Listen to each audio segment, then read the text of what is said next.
अगर मैं बोलूं P&L, balance sheet, CFS, notes to accounts, ये मैं बोलूं यहां तक, और एक है यहां से लेके यहां तक। बेटा ये आता है डिवीजन 1 में, ये आता है डिवीजन 2 में of schedule 3 of companies act. जो भी ऑर्गेनाइजेशन 250 करोड़ से नीचे की नेटवर्थ रखती हैं उनको बनाना है डिवीजन 1, और जो कंपनीज 250 करोड़ से ऊपर की नेटवर्थ रखती हैं उनको बनाना है डिवीजन 2। और दोनों में अंतर क्या है? केवल सोखी का। पर सर एक और बहुत इंपॉर्टेंट चीज है जिसके बेसिस पे ये बीपीसीएन या बीपीसीएनएस बनाया जाएगा। आप लोग बताइए, चलिए जिस तरह से पॉलिसी दोनों की बनेगी वो कुछ एप्लीकेबिलिटी है। सर इनके पास कंपनी 250 करोड़ वाली के पास भी अकाउंटेंट तो होना ही चाहिए सर, दोनों के पास अकाउंटेंट होगा। पर सर एक के पास शायद अकाउंट्स मैनेजर भी होगा, एक के पास शायद बहुत बड़ा अकाउंटिंग डिपार्टमेंट होगा और दूसरे के पास अकाउंटिंग डिपार्टमेंट छोटा होगा। क्या बोलते हो बेटा? कुछ भी बोलते हो। अरे मेरा एक होनहार बच्चा बोला सर डिवीजन 1 में अकाउंटिंग स्टैंडर्ड अप्लाई होता है। वेरी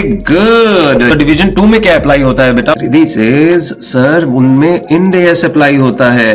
वेरी नाइस बेटा। तो दोनों में फर्क क्या है? जबकि दोनों स्टैंडर्ड्स की बात ही कर रहे हैं। सर अकाउंटिंग स्टैंडर्ड्स 250 करोड़ वाले से नीचे कंपनी को लग रहा है और ये इंड एस 250 करोड़ से ऊपर वाली को लग रहा है, तो डिफरेंस ही क्यों बनाया गया? सर जो इंडियन अकाउंटिंग स्टैंडर्ड है ये बेसिकली इंटरनेशनल अकाउंटिंग स्टैंडर्ड है। It is compared with all the international organisations and उनके साथ कंसिस्टेंसी ग्लोबल लेवल पे मेंटेन करने के लिए इन कंपनीज को जो स्टैंडर्ड सेट ऑफ स्टैंडर्ड्स दिए गए हैं वो पहले से ही मैच्ड है विद IFRS और IAS। अब ये आपने पढ़ा हुआ है, there is something called convergence and something called adoption. Adoption का मतलब क्या होता है? एज इट इज हमने स्टैंडर्ड्स उठा लिए और एज इट इज अप्लाई कर दिए। हमारे केस में इंड एस कन्वर्जेंस है, which means there will be some carve ins and some carve outs. बेटा ये अकाउंट्स में आपने पढ़ा हुआ है। इनका मतलब क्या है कि आपने अपनी कंट्री की इकोनॉमिक्स, अपनी कंट्री की कंडीशंस के मुताबिक चेंजेस किए हैं। या तो आपने कुछ चीजें ऐड की हैं या आपने कुछ चीजों को उठा के बाहर निकाल दिया है। उसके मुताबिक आपने अपने स्टैंडर्ड्स को फ्रेम किया है, still maintaining a greater part of global standards. तो सर अकाउंटिंग स्टैंडर्ड मतलब ग्लोबल?